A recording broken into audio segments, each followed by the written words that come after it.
Subscribe करें IT की tips को और बेल आइकॉन को दबाएं टेक्नोलॉजी की लेटेस्ट वीडियोस देखने के लिए। तो फ्रेंड्स आज की वीडियो में हम बात करेंगे एथिकल हैकिंग की। तो इस टॉपिक के ऊपर मैं वीडियो इसलिए बना रहा हूँ कि यूट्यूब के ऊपर आपको बेशुमार ऐसी वीडियोस मिलेंगी जिसमें एथिकल हैकिंग सिखाई जा रही है, कुछ कोर्सेज वगैरह कराए जा रहे हैं, लेकिन ज़्यादातर वीडियोस जो हैं वो किसी काम की नहीं है, बस बातों को घुमा फिरा के किया जा रहा है। तो मेरा वीडियो बनाने का मकसद ये है कि मैं आपको थोड़ा सा गाइड कर दूं इस बारे में कि अगर आप एथिकल हैकर बनना चाहते हैं तो आपको किन किन चीज़ों की जरूरत होगी, यानी कि आप किस तरह से एथिकल हैकर बन सकते हैं ताकि आप इस तरह की वीडियोस के ऊपर जाके अपना टाइम वेस्ट ना करें। तो दोस्तों वीडियो को देखते रहिएगा। मेरा नाम है खुरमा अब्बास, आप देख रहे हैं आईटी की टिप्स।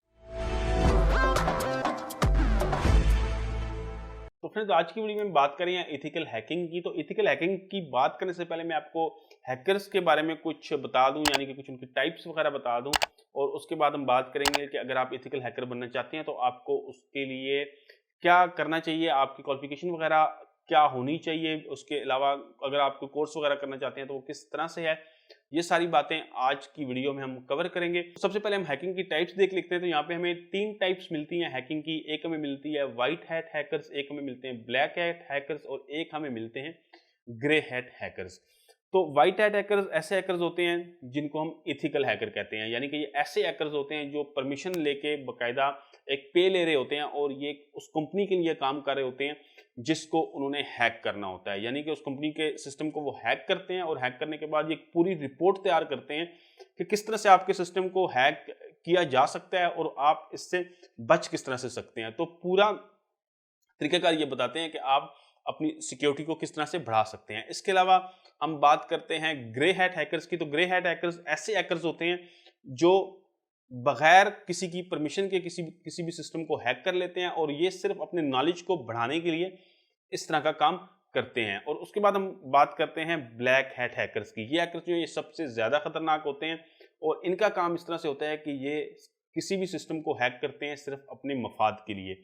यानी कि ये किसी भी सिस्टम को हैक करेंगे, वहां से डेटा वगैरह ले लेंगे और उसके बाद उस डेटा के बदले में या तो आपसे पैसे डिमांड करेंगे या उस डेटा को बेच देंगे।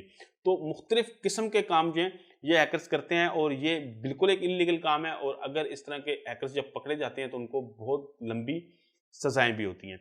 अब हम बात करते हैं कि अगर आप एथिकल हैकर बनना चाहते हैं तो क्या आपको कोई कोर्स वगैरह, अगर आप कोर्स वगैरह करते हैं तो उससे आपको कोई बेनिफिट होगा या नहीं होगा।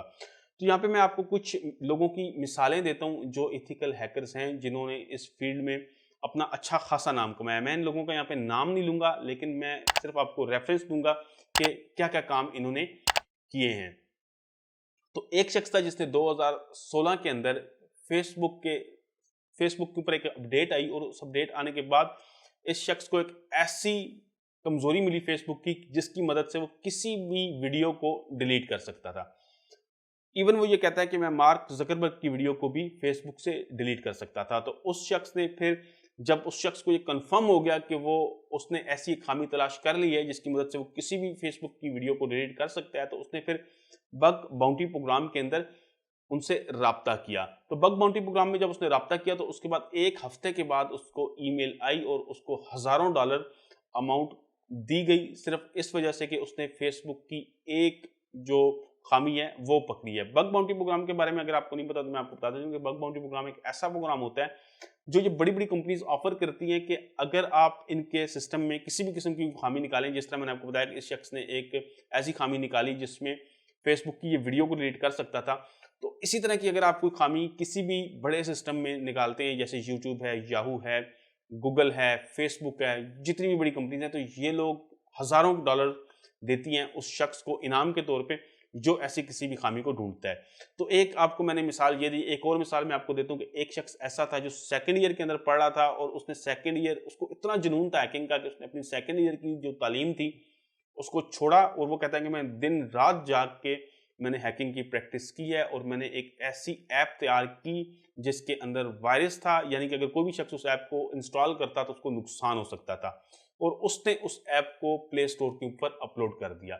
यानी कि प्ले स्टोर का सिस्टम ये समझ नहीं सका कि इस ऐप के अंदर कोई वायरस है। तो ये उस शख्स की काफी बड़ी कामयाबी थी, लेकिन उसने इससे किसी को भी कोई नुकसान नहीं पहुंचाया।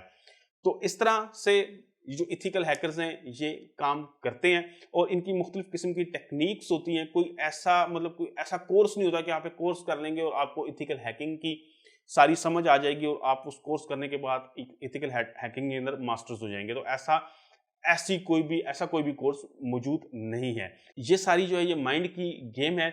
आपने अपने माइंड के ज़रिए दूसरों को हैक करना है।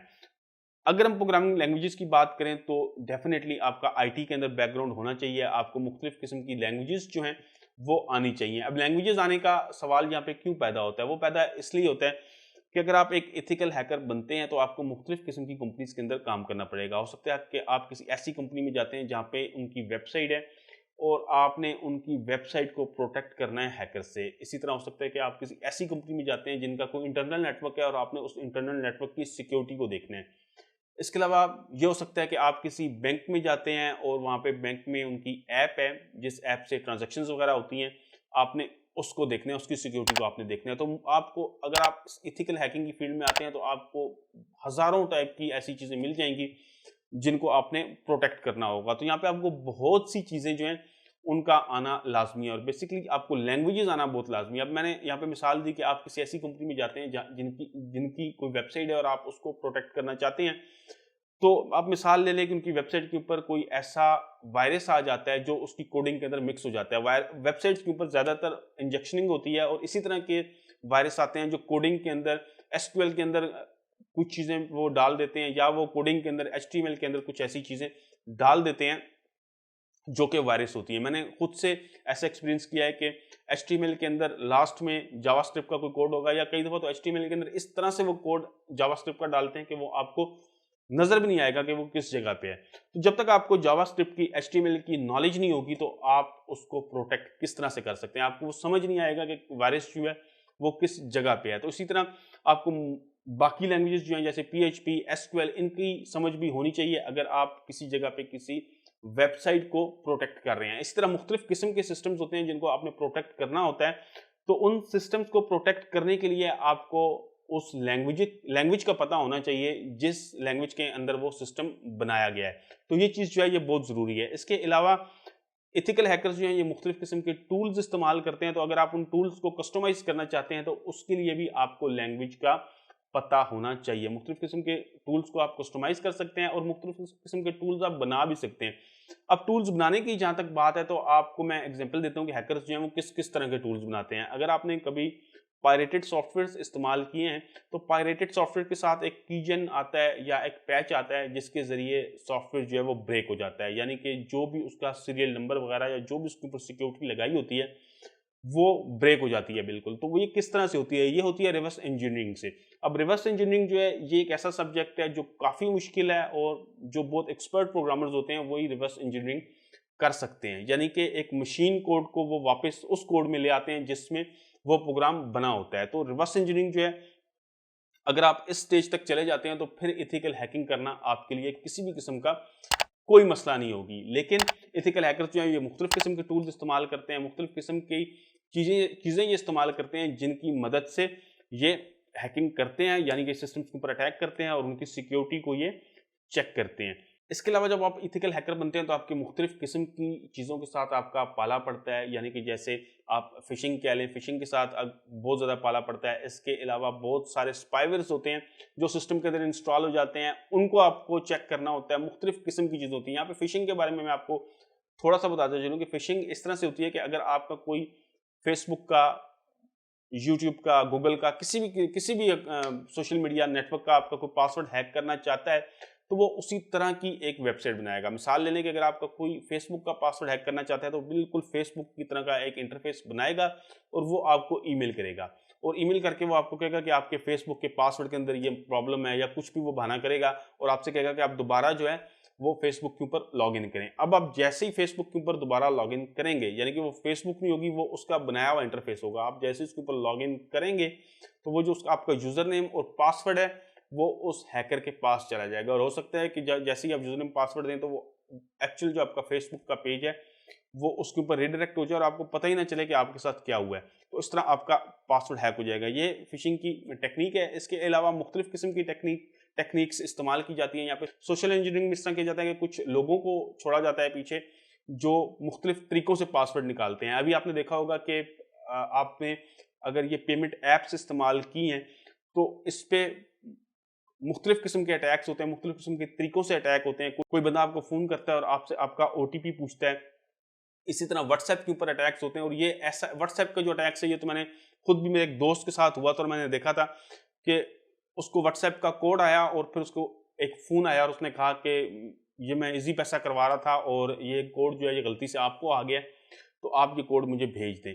तो अब जो बंदा इन चीज़ों को ज़्यादा नहीं जानता तो वो हो सकता है कि ये समझ ले कि शायद इजी पैसा का ही ये कोड है, तो वो उसको भेज दे। तो जैसे ही वो व्हाट्सएप का कोड उसको भेज देगा तो वो व्हाट्सएप जो है वो अपने मोबाइल के ऊपर इंस्टॉल कर लेगा और उसके बाद वो उसके नंबर को के व्हाट्सएप को जैसे मर्जी चाहे यूज़ कर सकता है।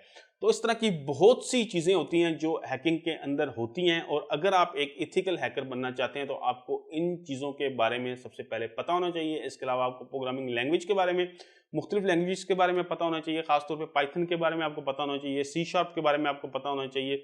अगर आप वेबसाइट्स के ऊपर आते हैं तो आपको बेसिक एचटीएमएल, जावास्क्रिप्ट, पीएचपी इन चीज़ों के बारे में पता होना चाहिए। इसके अलावा अगर आप नेटवर्क के ऊपर जो चीज़ें हैक होती हैं उनमें ज़्यादातर इन्वॉल्व होती है लिनक्स। लिनक्स के मुख्तलिफ फ्लेवर्स हैं जिनके मदद से नेटवर्क के ऊपर हैकिंग की जाती है और हैकिंग को रोकना भी ज़रूरी बात है। फिर आपको लिनक्स के बारे में भी इल्म होना चाहिए।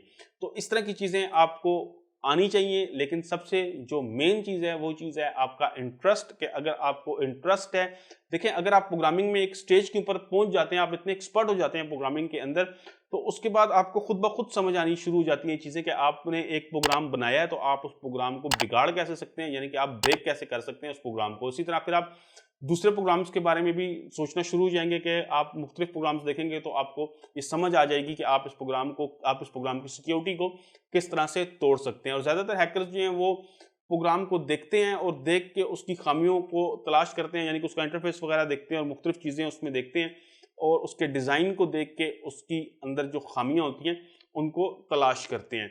तो मेरा आपको मशवरा यह है कि अगर आप एथिकल हैकर बनना चाहते हैं तो कोर्सेज करने से ज़्यादा बेहतर ये है कि आप इस चीज़ के अंदर इंटरेस्ट लें। आप मुख्तलिफ जगहों पे जाके आप सर्च करेंगे तो आपको इसके बारे में नॉलेज होगा और आप तभी एक अच्छे एथिकल हैकर बन सकते हैं। तो मेरा वीडियो बनाने का मकसद ये था कि अगर आप एथिकल हैकर बनना चाहते हैं तो यूट्यूब के ऊपर जो मुख्तलिफ किस्म की वीडियोज़ आपको मिलती हैं जिनका कोई सिर पैर नहीं होता और मेरे ख्याल से लोगों को खुद भी हैकिंग की अलिफ बे का नहीं पता होता, लेकिन वो इस तरह की वीडियोस बनाते हैं, तो इनको देखने का कोई भी फायदा नहीं है, बल्कि आपका सिर्फ इसमें टाइम वेस्ट होगा। तो दोस्तों उम्मीद करता हूँ कि मेरी आज की वीडियो आपको पसंद आई होगी। अगर आपको ये वीडियो पसंद आई तो इसको लाइक लाजमी कीजिएगा। मेरी इस वीडियो को अपने दोस्तों के साथ शेयर लाजमी करें ताकि उनको भी इथिकल हैकिंग के बारे में इंफॉर्मेशन मिल सके। अगर आपको आईटी में इंटरेस्ट है और मेरे ख्याल से अगर आप अब तक यहाँ तक ये वीडियो देख चुके हैं तो आपको आईटी में यकीनन इंटरेस्ट है, तो आप मेरे चैनल आईटी टिप्स को सब्सक्राइब लाजमी कीजिए, साथ में बेल आइकन का बटन दबाएं ताकि आपको आने वाली नई वीडियोस के नोटिफिकेशन भी मिलते रहें।